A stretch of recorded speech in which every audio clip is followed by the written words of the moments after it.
Bonjour à tous et merci d'être avec nous. À la une de ce journal, cette veillée aux bougies à Calais en mémoire des 27 personnes mortes noyées en tentant de traverser la Manche.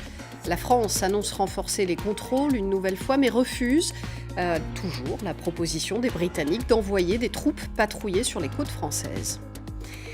La campagne de rappel vaccinal en France est élargie à tous les adultes en raison d'une 5e vague très virulente. Pour cette raison, le Maroc annonce la suspension de tous ses vols avec la France.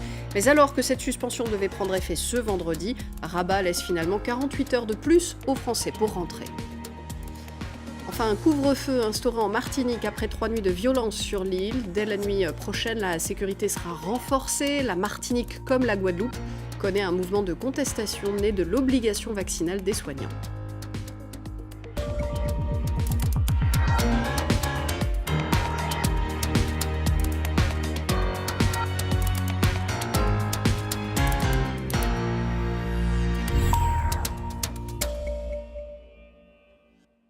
Le radeau des 27 personnes mortes noyées au large de Calais ce mercredi s'est dégonflé en mer, selon les premiers éléments de l'enquête.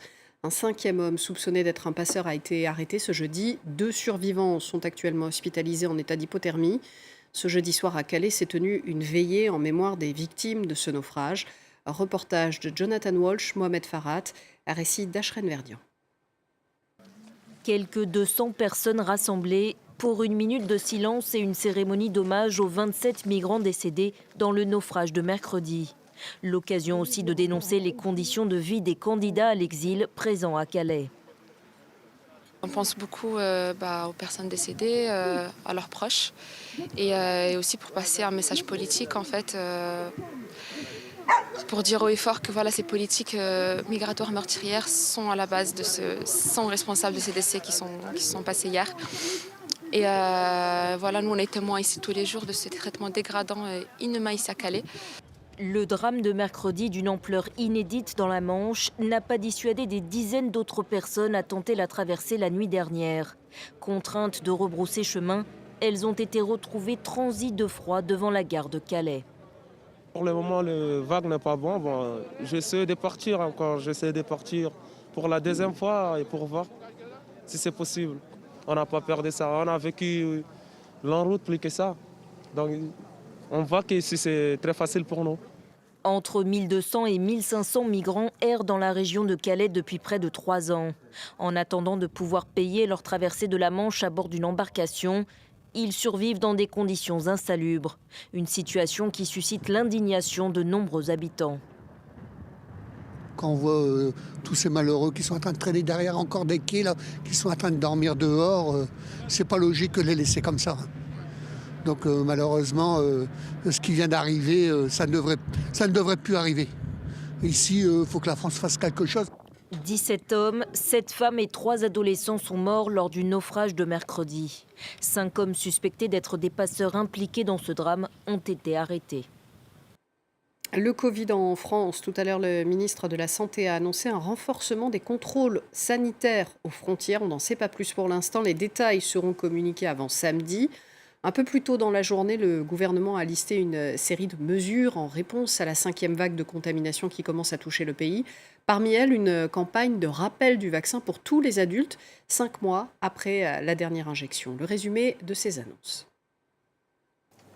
Le gouvernement ouvre les vannes. Fini les limites d'âge. Dès ce week-end, tous les Français de plus de 18 ans auront droit à une dose de rappel.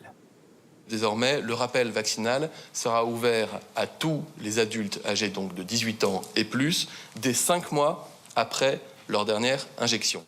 Un rappel 5 mois au moins après la dernière dose, mais 7 mois au plus, car sinon le pass sanitaire ne sera plus valable. Prenons le cas d'une Française de 24 ans. Elle a reçu sa 2e dose le 1er août, ou sa première dose après une infection au Covid. Elle peut faire son rappel 5 mois après, le 1er janvier. Si elle ne l'a toujours pas fait le 1er mars, son pass sanitaire sera désactivé. Deuxième exemple, une personne de 61 ans qui a reçu sa 2e dose le 25 mai. Jusqu'à présent, elle n'était pas éligible à la dose de rappel. Elle pourra la recevoir dès ce week-end, le 27 novembre. Quant à son pass sanitaire, il ne sera pas désactivé avant le 15 janvier si elle n'a pas fait son rappel. Alors ces nouvelles règles ont-elles été bien comprises par les Français ? J'ai eu ma deuxième dose à la mi-juillet, donc je sais que ma troisième dose, il faut que je la fasse entre la mi-décembre, la mi-janvier. Dès que je peux prendre un rendez-vous, j'essaierai de prendre un rendez-vous. Ça fait octobre plus 7 mois, ça fait novembre-décembre, plus 5, ça fait mai. Juillet, août, septembre, octobre, novembre, c'est maintenant en fait. Voilà, j'y vais. Pour éviter de louper le coche, le ministère a prévu un pense-bête sur l'application Tous Anti-Covid. Une option permettra d'activer un rappel quelques jours avant la désactivation du pass sanitaire, pour permettre aux étourdis d'aller se faire vacciner dans les temps.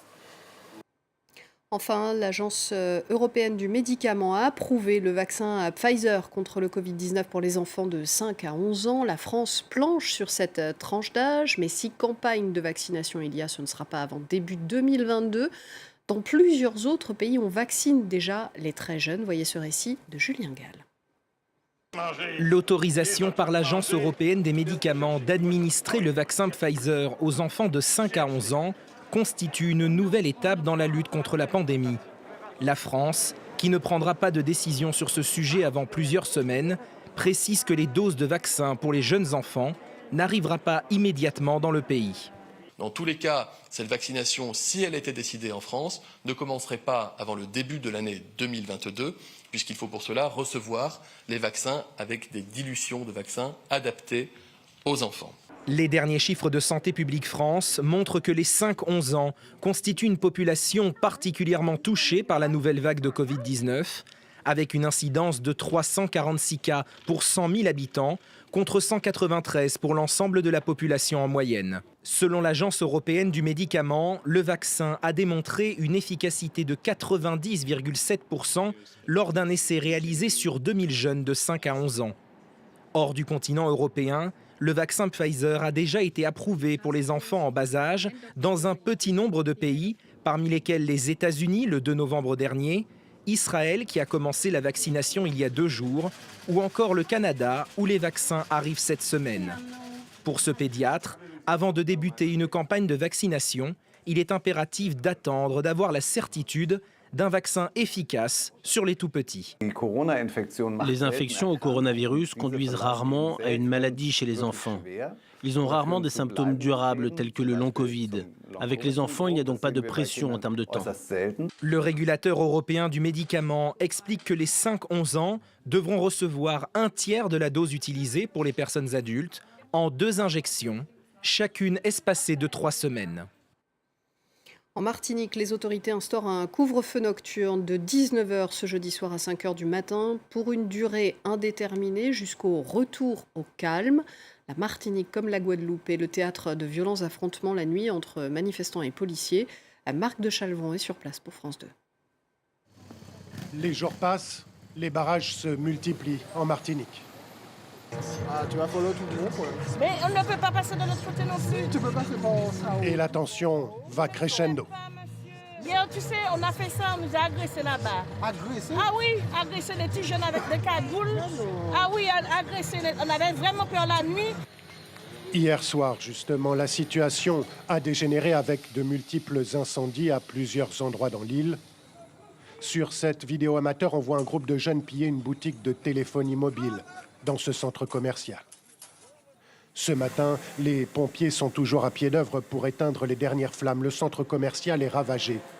Les pompiers ont eu beaucoup de mal à accéder au site. Forcément, tant que les sites ne sont pas sécurisés, nous n'intervenons pas.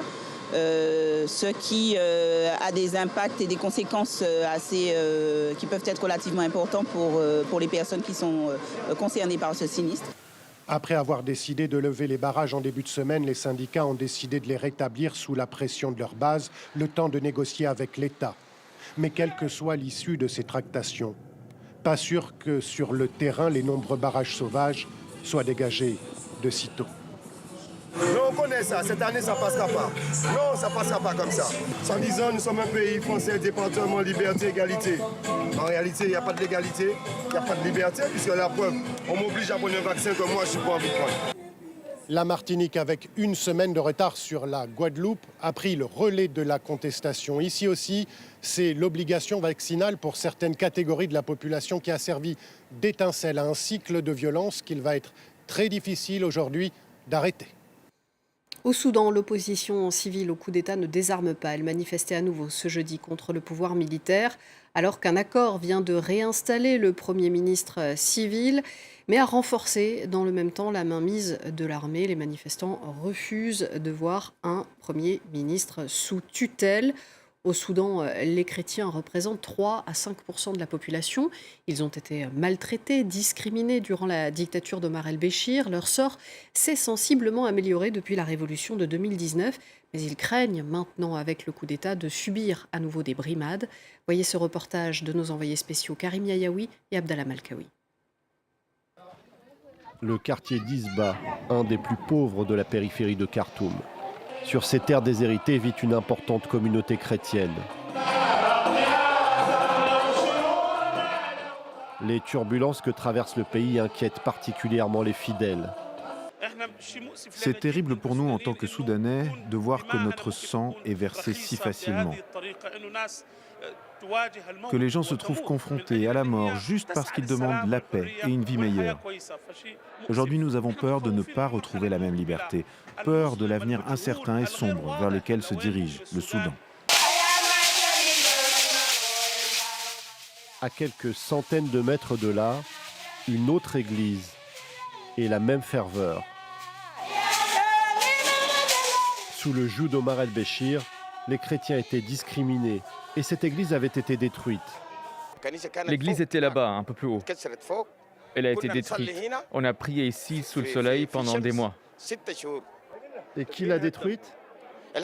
Les autorités, l'ancien régime. On ne pouvait pas s'y opposer. Si le pouvoir décide de détruire, il détruit.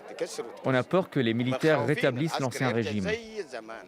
Avec la révolution de 2019, le sort de la minorité chrétienne s'est amélioré sans qu'elle ne jouisse totalement des mêmes droits que les musulmans. Cette femme participe aux manifestations qui secouent le pays depuis des semaines pour tenter de préserver ce qui a été acquis. Je me mobilise comme tout le peuple soudanais. On veut un État civil, un État démocratique, que chacun ait ses droits, quelle que soit sa religion, que tout le monde ait accès aux services de base. Les chrétiens du Soudan espèrent qu'ils pourront continuer à vivre leur foi librement. Mais comme beaucoup de citoyens soudanais, quelle que soit leur confession, ils espèrent aussi offrir à leurs enfants un avenir meilleur. Fin de cette édition. Merci à vous de l'avoir suivi. L'information continue sur France 24 et France Info. Vous restez avec nous.